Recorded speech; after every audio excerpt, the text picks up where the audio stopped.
Hand रिबीटिंग के लिए प्रयोग किए जाने वाले औजार, यानी हैंड रिबीटिंग में कौन कौन से औजार प्रयोग किए जाते हैं रिबीटिंग के लिए, इनके लिए देखने वाले हैं। तो यहाँ पर पहला है रिबेट सेट, फिर डॉली है, फिर स्नैप है, फिर कंबाइंड रिबेट सेट, ड्रिफ्ट है और उसके बाद हैंड रिबीटर।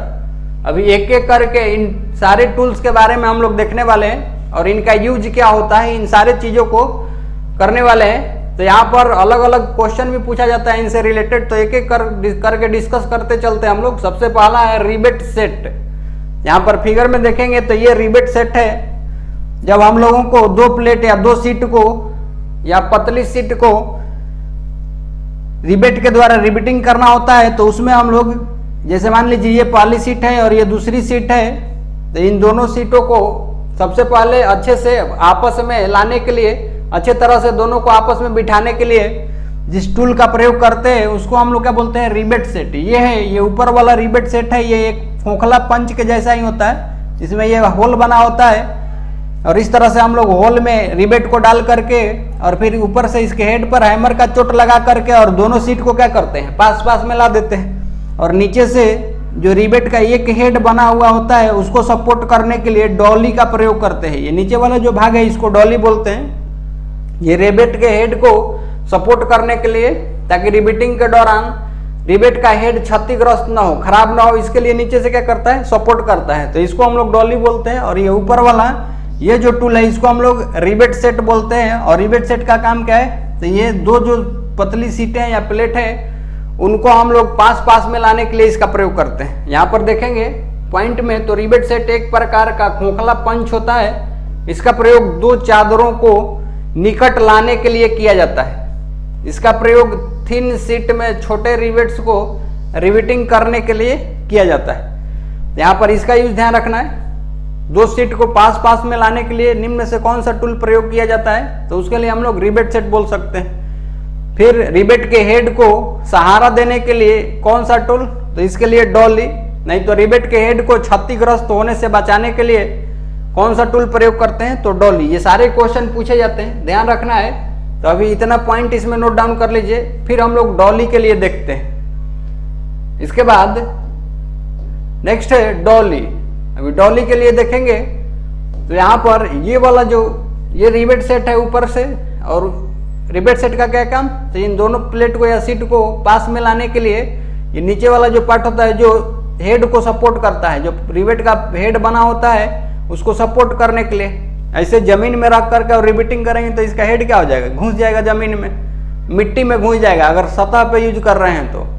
इसीलिए नीचे से सपोर्ट करने के लिए जो औजार लगाया जाता है उसको क्या बोलते हैं, डॉली बोलते हैं। और फिर आसानी से क्या कर सकते हैं, रिबीटिंग कर सकते हैं, ऐसा हेड बना सकते हैं। और हेड बनाने के लिए भी आगे हम लोग पढ़ेंगे स्नैप का प्रयोग करते हैं। तो सबसे पहले इस डॉली के लिए देख लेते हैं। डॉली का उपयोग रिबेट के हेड को सहारा देने तथा रिबेट के हेड को क्षतिग्रस्त होने से बचाने के लिए किया जाता है। ये लाइन इंपॉर्टेंट है, पूछा जाता है। इसके बाद तीसरा है रिबेट स्नैप। अभी रिबेट स्नैप क्या है, इसके लिए देखिए ये रिबेट स्नैप है, ऊपर वाला भाग नीचे में हम लोग क्या कर दिए, डॉली के सपोर्ट में दे दिए। और यहाँ पर ये दो प्लेटें हैं, इनको हम लोगों को रिबीटिंग के द्वारा जोड़ना है। ये होल में रिबेट को डाल करके और इसका एक हेड को ये डॉली सपोर्ट कर लेता है। और जब हेड बनाना होता है, ये स्नैप है, इस तरह से स्नैप हेड के जैसा इसमें क्या होता है, शेप होता है, यानी खोखला होता है। ये अर्धवृत्ताकार शेप का ये इसमें क्या होता है, शेप होता है। और इसको हम लोग हैमर की चोट लगा करके और दूसरे तरफ क्या कर सकते हैं, स्नैप हेड के जैसा इसके द्वारा हेड बना सकते हैं। रिबेट के हेड को फॉर्म करने के लिए किसका प्रयोग करते हैं, स्नैप का। यही पॉइंट है। रिबेट स्नैप का उपयोग रिबीटिंग के बाद उसको सही आकार देने के लिए किया जाता है। रिबीटिंग के बाद जो रिबेट का हेड होता है उसको सही आकार देने के लिए इसका उपयोग रिबेट के दोनों ओर समान आकार या आकृति प्रदान करने के लिए क्या किया जाता है, उपयोग किया जाता है। तो ये चीज इसमें ध्यान रखिए, इनके यूज से संबंधित ही क्वेश्चन पूछे जाते हैं। तो लाइन को ध्यान रखना है, इतना पॉइंट इसमें भी नोट डाउन कर लीजिए। फिर हम लोग आगे चलते हैं। इसके बाद अब नेक्स्ट है कंबाइंड रिबेट सेट। इस कंबाइंड रिबेट सेट में क्या होता है, तो यहाँ पर ये स्नैप का भी काम करता है, देख सकते हैं। ये हेड फॉर्म करने के लिए भी प्रयोग किया जाता है और एक रिबेट सेट का भी काम करता है। कैसे, तो यहाँ पर देख सकते हैं इसमें ये खोखला भाग है जिसके द्वारा हम लोग सबसे पहले इस तरह से दोनों सीट को क्या कर सकते हैं, पास पास में ला सकते हैं। अगर पास पास में नहीं रखेंगे, दोनों सीट के बीच में अगर गैप होता है तो डिफेक्ट आ जाएगा, बीच से ही रिवेट का हेड बनना चालू हो जाएगा, यानी बीच से फूल जाता है। आगे हम लोग उसके लिए भी डिस्कस करेंगे, दोष में रिवेटिंग में आने वाले दोष के लिए भी हम लोग वर्णन करेंगे इन सारे का। लेकिन यहाँ पर हम लोग इसके द्वारा रिवेट सेट के द्वारा क्या कर देते हैं, इसमें सीट को पास पास में ला देते हैं, और जब हेड को फॉर्म करना होता है तो ये रिवेट स्नैप के जैसा इसमें बना हुआ है शेप, रिवेट स्नैप का प्रयोग करके हेड भी बना सकते हैं।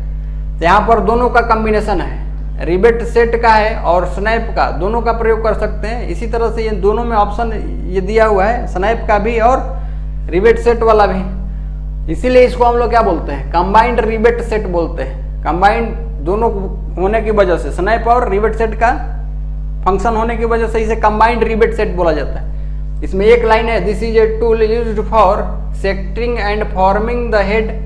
यहाँ पर ये एक प्रकार का टूल है जिसका प्रयोग किसके लिए हम लोग करते हैं, तो ये दो प्लेट है, इनको आपस में सेट करने के लिए, नजदीक लाने के लिए, और हेड को फॉर्म करने के लिए, फॉर्मिंग हेड यानी हेड को बनाने के लिए भी जो स्नैप का काम होता है। तो दोनों का काम इस एक टूल से ले सकते हैं हम लोग। तो इतना पॉइंट इसमें भी नोट डाउन कर लीजिए। इसके बाद नेक्स्ट टूल देखने वाले हैं ड्रिफ्ट। ड्रिफ्ट में देखेंगे तो यहाँ पर ये दो सीट है, ये और ये दूसरा है। इसको अगर हम लोगों को जोड़ना होता है तो रिवेट के द्वारा इस तरह से जोड़ सकते हैं। अगर यहाँ पर एक रिवेट हम लोग लगा दिए हैं, दूसरा रिवेट लगाना होता है तो उसके होल को अलाइन करने के लिए, इन दोनों प्लेट में होल सीध में है कि नहीं, एक सीध में है कि नहीं, यानी अलाइनमेंट में है कि नहीं, इस अलाइनमेंट के लिए हम लोग किसका प्रयोग कर सकते हैं, ड्रिफ्ट का प्रयोग कर सकते हैं। ये इस तरह से ये टेपर में शंकु के आकार का बना होता है। जो टेपर होता है इसको हम लोग होल में डाल करके और प्लेट में जो होल है उसको क्या कर देते हैं, अलाइन कर देते हैं। अगर होल को अलाइन नहीं करेंगे फिर रिवेटिंग करेंगे तो वहां पर रिवेट अच्छे तरीके से नहीं बैठता है, डिफेक्टेड हो जाता है। तो इस तरह से अलाइनमेंट के लिए यहाँ से क्वेश्चन पूछा जाता है कि रिवेटिंग करने के लिए, नहीं तो जो ड्रिफ्ट होता है, ड्रिफ्ट का प्रयोग किसके लिए करते हैं, तो प्लेट में जो होल होती है उन होल को क्या करने के लिए, अलाइनमेंट करने के लिए, यानी एक सीध में लाने के लिए हम लोग क्या करते हैं, इसका प्रयोग करते हैं। कुछ लोग क्या करता है, अंगुली डाल करके भी और दोनों सीट को क्या कर देगा, अलाइनमेंट में ला करके रिपीट कर देता है। तो ऐसा होता नहीं है, ठीक है। अंगुली से होल को एक अलाइनमेंट में नहीं लेना है, इसके लिए हमारे पास है जुगाड़, ड्रिफ्ट है। तो ऑप्शन में ड्रिफ्ट देगा तो उसके अनुसार हम लोग कर सकते हैं। जैसे एक ड्रिल ड्रिफ्ट भी हम लोग पढ़े हैं ना, तो वहां पर वो टेपर सैंक ड्रिल को, नहीं तो ड्रिल चक को मशीन स्पिंडल से बाहर निकालने के लिए, तो ऑप्शन दिया रहेगा तो इजीली समझ सकते हैं कि किसके लिए पूछा गया है। जहां पर अगर ऑप्शन देकर के पूछेगा कि सीट मेटल में या प्लेट के होल को अलाइन करने के लिए रिवेटिंग के दौरान, तो आसानी से कर सकते हैं, ठीक। तो ये चीज है। अब इसी पॉइंट को देखते हैं। यहाँ पर ड्रिफ्ट एक शंकुनुमा पंच है जो विभिन्न प्रकार के व्यासों में उपलब्ध होता है। इसका प्रयोग रिवेट किए गए होल को एक सीध में लाने के लिए किया जाता है। एक सीध मतलब अलाइनमेंट में लाने के लिए। तो ये चीज ध्यान रखना है, यहां से क्वेश्चन पूछा जाता है। तो अभी इतना पॉइंट इसमें भी नोट डाउन कर लीजिए, फिर हम लोग आगे चलते हैं। इसके बाद अब नेक्स्ट है हैंड रिवीटर। ये हाथ के द्वारा हम लोग रिपीटिंग कर सकते हैं। यहाँ पर समझिए पहले इसके बारे में। ये हैंड रिवीटर है, जो इसका ये जो जबड़ा है ये सी आकार का बना हुआ है।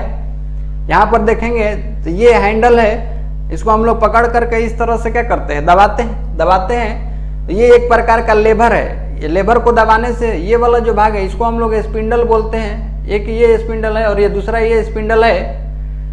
इसको दबाने से ये क्या होता है, ये रॉड जो लगा हुआ है इस पर धक्का देता है आगे की तरफ, तो ये क्या होता है, बाहर की तरफ दबाव लगाता है।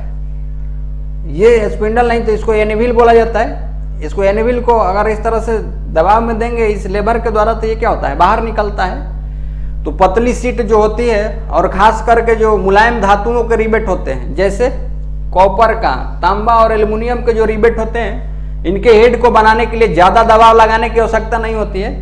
तो दो सीट जिसमें हम लोगों को रिवेट करना है, तो दोनों सीट में इस तरह से रिवेट को डाल करके और इसको इसके अंदर ये जा के बीच में रख करके, यानी एनिविल के बीच में रख करके, और इस लेबर को अगर हम लोग दबाते हैं तो ये क्या कर देता है, हेड फॉर्म कर देता है। मुलायम धातु है, ये जो रिवेट है कॉपर और एल्युमिनियम के हैं, तो वो आसानी से क्या हो जाता है, हेड फॉर्म हो जाता है।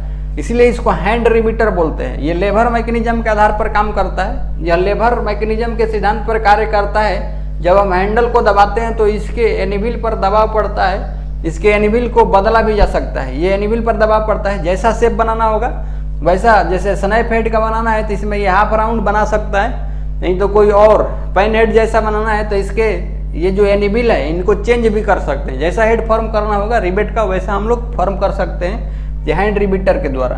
तो ये सेम ऐसे पकड़ करके, और ये बंदूक के ट्रिगर के जैसा है, इसको लेवर बोलते हैं। इसको दबाने पर ये क्या होता है, धक्का देता है और दोनों सीट में चिपक करके क्या कर देता है, हेड को फॉर्म कर देता है। ये काम होता है इसका। इसका प्रयोग कॉपर या एल्युमिनियम के रिबेट को रिबीटिंग के लिए किया जाता है। ये चीज ध्यान रखिएगा, किस प्रकार के रिबेट को, तो कॉपर या एल्युमिनियम के जो रिबेट हैं उनको रिबीटिंग करना होता है, तब इसका प्रयोग करते हैं।